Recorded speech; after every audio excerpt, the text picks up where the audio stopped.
CM updates. हर घर तिरंगा अभियान के तहत सीएम साय ने लोगों से अपने घरों में तिरंगा लगाने की अपील। सीएम ने अपने एक्स हैंडल पर बदली डीपी, लगाया तिरंगा। बेमित्रा में उप मुख्यमंत्री अरुण साव के भांजे तुषार के श्रद्धांजलि कार्यक्रम में शामिल हुए सीएम साय। श्रद्धांजलि देते हुए परिवारजनों से व्यक्त की संवेदनाएं। नीरज चोपड़ा ने पेरिस ओलंपिक में जेवलिन थ्रो में जीता सिल्वर मेडल। सीएम साय ने एक्स पोस्ट कर दी बधाई। जशपुर जिले में सीएम साय के निर्देश और लोगों की जागरूकता का असर। सर्पदंश के बाद अस्पताल पहुंचकर इलाज कराने से बच रही लोगों की जान। झाड़ फूक छोड़ लोग पहुंच रहे अस्पताल। सरकार के सार्थक प्रयासों से बदल रही नक्सल प्रभावित क्षेत्रों की तस्वीर।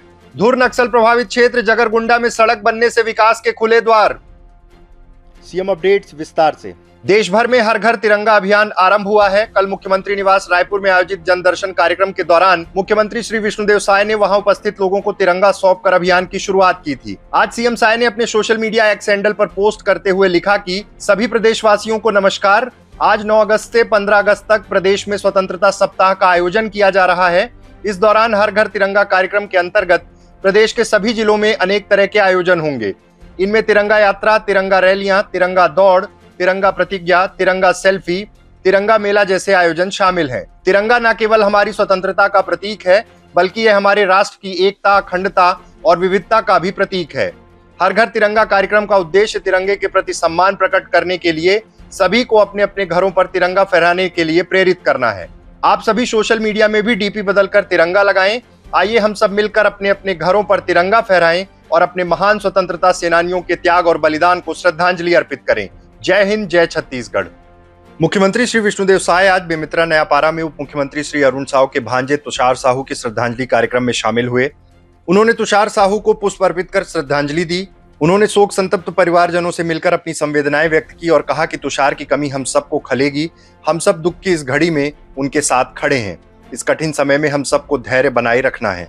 आपको बता दें कि विगत 4 अगस्त को तुषार की कवर्धा जिले के बोडला स्थित रानी दहरा जलप्रपात में नहाने के दौरान डूबने से मृत्यु हो गई थी। श्रद्धांजलि कार्यक्रम में उप मुख्यमंत्री श्री अरुण साव, कृषि मंत्री श्री रामविचार नेताम सहित अन्य जनप्रतिनिधिगण, परिवार के सदस्य उपस्थित रहे। नीरज चोपड़ा पेरिस ओलंपिक की जेवलिन थ्रो में सिल्वर मेडल जीतकर लगातार 2 ओलंपिक पदक जीतने वाले पहले भारतीय ट्रैक और फील्ड खिलाड़ी बन गए हैं। मुख्यमंत्री श्री विष्णुदेव साय ने अपने एक्स हैंडल पर पोस्ट करते हुए नीरज चोपड़ा को बधाई देते हुए लिखा, पेरिस ओलंपिक में भारतीय सूरवीर नीरज चोपड़ा को रजत पदक जीतने पर बहुत बहुत बधाई।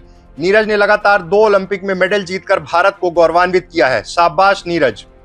संवेदनशील मुख्यमंत्री श्री विष्णुदेव साय के नेतृत्व में बेहतर स्वास्थ्य सेवाओं के साथ सर्पदंश की स्थिति में इलाज के लिए प्रेरित करते हुए जागरूकता अभियान को बढ़ावा देने की दिशा में काम किया जा रहा है और अब इसके सकारात्मक परिणाम भी सामने आने लगे हैं।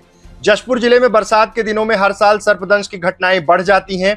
इस साल जून और जुलाई माह में सर्पदंश की 131 घटनाएं सामने आ चुकी हैं। सरकार और स्वास्थ्य विभाग के प्रयासों से समय पर अस्पताल पहुंचने वाले लगभग सभी मरीजों की जान बचा ली गई है। स्वास्थ्य विभाग के आंकड़ों के अनुसार अस्पताल पहुंचने वाले मरीजों में से सिर्फ 3 मरीजों की मौत हुई है। शेष 128 मरीजों को बचा लिया गया है। सबसे बड़ी राहत की बात यह है कि 20 साल में यह पहली बार हुआ है कि सर्पदंश का कोई मरीज झाड़ फूंक के चक्कर में नहीं फंसा। जिले का फरसाबहार विकासखंड सांपों की अधिकता के लिए जाना जाता है। इस इलाके को नागलोक भी कहते हैं। फरसाबहार विकासखंड में सर्पदंश की घटनाएं अधिक होती हैं। इसके अलावा अन्य विकासखंडों में भी सर्पदंश के मामले सामने आते रहे हैं। इस साल सर्पदंश के एएनए स्नेक रेस्क्यू टीम द्वारा सर्पदंश के प्रति छात्र छात्राओं को जागरूक किया जा रहा है। बैगा जनजाति के लोगों को जागरूक करने के लिए गांव-गांव में कार्यशाला का आयोजन किया जा रहा है। कार्यशाला में बैगाओं व ओझाओं से अपील की गई थी कि वे सर्पदंश के किसी भी मरीज का स्वयं से उपचार ना करें, बल्कि उन्हें सीधे अस्पताल भेजें। प्रशासन की समझाइश पर बैगा मरीज को सीधे अस्पताल पहुंचने की सलाह देने लगे। मुख्यमंत्री के निर्देश के बाद एंटी स्नेक वेजन के डोज पर्याप्त मात्रा में उपलब्ध कराए जाने के निर्देश दिए गए थे। डॉक्टरों का कहना है कि स्वास्थ्य केंद्रों में भी एंटी स्नेक वेगन की उपलब्धता के बाद मरीजों की जान बचाना आसान हो गया है। एंटीवेनम की मदद से 99% मरीजों की जान बचा ली जा रही है। अब तक जिले में 2000 से ज्यादा एंटी स्नेक वेनम डोज उपयोग हुआ है। मुख्यमंत्री श्री विष्णुदेव साय के निर्देश, आम जन की जागरूकता, स्वास्थ्य विभाग की तत्परता और जिला प्रशासन की सतत निगरानी के कारण यह संभव हो पा रहा है। सार्थक प्रयास। सुशासन, पारदर्शिता, समावेशी विकास के आयाम गढ़ते हुए छत्तीसगढ़ राज्य में संवेदनशील मुख्यमंत्री श्री विष्णुदेव साय के नेतृत्व वाली सरकार सुदूर वनांचल और नक्सल प्रभावित क्षेत्रों को विकास की मुख्य धारा से जोड़ने के लिए सतत अभियान के रूप में काम करते हुए आगे बढ़ रही है। सरकार द्वारा संचालित नियत नेल्लानार योजना से नक्सल प्रभावित गांवों की तस्वीर बदलने लगी है और सकारात्मक परिणाम सामने आने लगे हैं। छत्तीसगढ़ के बस्तर क्षेत्र के धुर नक्सल एरिया में से एक जगरगुंडा, जो अब 3 जिला मुख्यालयों से पूरी तरह से जुड़ चुका है। इसकी सबसे बड़ी वजह है वो सड़क जो सालों के लंबे इंतजार के बाद पूरी हुई है। एक समय सुकमा में जगरगुंडा क्षेत्र इमली की बिक्री के लिए एशिया के सबसे बड़े बाजार के रूप में लोकप्रिय था, लेकिन नक्सली गतिविधियों के बढ़ने के कारण बाजार ने अपना अस्तित्व खो दिया। जगरगुंडा को लोग नक्सलियों की पहाड़ी कहा करते थे, लेकिन अब यह मिथक टूट रहा है। राज्य पुलिस और फोर्स की मदद से इस क्षेत्र में सड़क का निर्माण करवाया गया है ताकि सरकारी योजनाओं के साथ स्थानीय लोग विकास से जुड़ सकें। सड़क का निर्माण पूरा होने के बाद यहाँ के लोगों में सरकार के प्रति विश्वास बढ़ा है, लोग उत्साहित हैं। अब लोगों को विश्वास है कि जगरगुंडा एक बार फिर एशिया के सबसे बड़े इमली बाजार के रूप में अपना पुराना स्थान हासिल करेगा। स्थानीय लोगों ने आर्थिक गतिविधियों, शैक्षणिक संस्थानों तक पहुंचने और स्वास्थ्य सुविधाओं का लाभ उठाने के लिए इस सड़क का उपयोग करना शुरू कर दिया है। इस सड़क का निर्माण बहुत सी कठिनाइयों के बीच हुआ है। सीआरपीएफ और पुलिस ने इस महत्वपूर्ण सड़क के निर्माण के लिए व्यापक अभियान चलाए और कई सुरक्षा कर्मियों ने शहादत भी दी है। सड़क बनाने के लिए कुल 5 पुलिस कैंप बनाए गए थे। वहां 200 से ज्यादा आईडी रिकवर की गई। 4 फेज में इस सड़क का निर्माण किया गया है।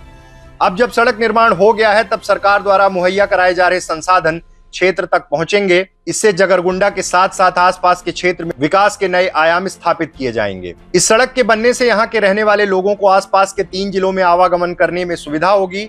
स्थानीय लोग अपनी धान और वनोपज आसानी से बड़े बाजारों में ले जाकर बेच सकेंगे। इसी के साथ सड़क बनने से सरकारी सुविधाएं जैसे पीडीएस, स्कूल, आंगनबाड़ी, स्वास्थ्य केंद्र सहित अन्य सुविधाओं का विस्तार होगा। प्रदेश के मुख्यमंत्री श्री विष्णुदेव साय का मानना है कि नक्सल प्रभावित क्षेत्र के आम जनता तक उनके विकास की सशक्त रूपरेखा तैयार करते हुए जमीनी क्रियान्वयन कर सरकार की योजनाएं पहुंचाकर नक्सलवाद को खत्म करने की दिशा में हमारी सरकार आगे बढ़ रही है। नियत नेल्लानार योजना के माध्यम से नक्सल प्रभावित क्षेत्र के गांवों को विकास की मुख्य धारा से जोड़ने के लिए तेजी से काम किया जा रहा है। नक्सल प्रभावित क्षेत्रों को विकसित करने के लिए सरकार द्वारा मजबूत कदम उठाए जा रहे हैं। अरनपुर जगरगुंडा सड़क के पूरा होने पर सुरक्षा बलों ने राहत की सांस ली है, वहीं स्थानीय लोग सड़क निर्माण से बेहद खुश हैं।